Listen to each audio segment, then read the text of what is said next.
This is question number 1 from homework number 7, part 2. The question says, what is the area of the shaded portion? This is a key word, so let's circle it. So the shaded portion is going to be all this part right here. And we know from class today that we can think of this as a donut. So if you think of a donut, we have the whole area of the donut, and then we can calculate that based on a formula. Then if we take out a certain portion of it, we're subtracting that. So we're going to think of the question that we see here as a donut. So we have the big outer part of the donut, and then we have this part that we're cutting out of it.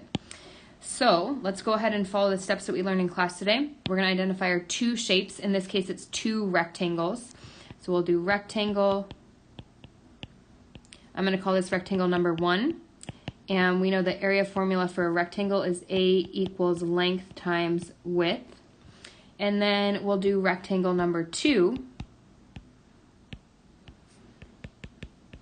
And again, same formula, A equals length times width. So let's call rectangle number 1, let's do this big rectangle.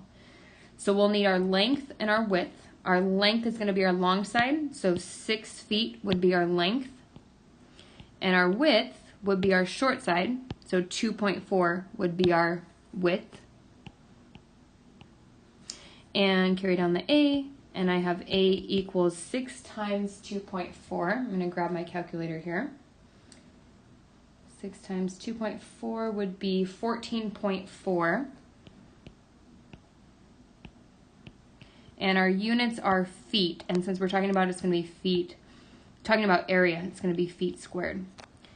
Then we have our smaller rectangle. Again, we need a length and a width. So here's my long side of my small rectangle. It's going to be 4.4. So I'll fill in 4.4 for my length.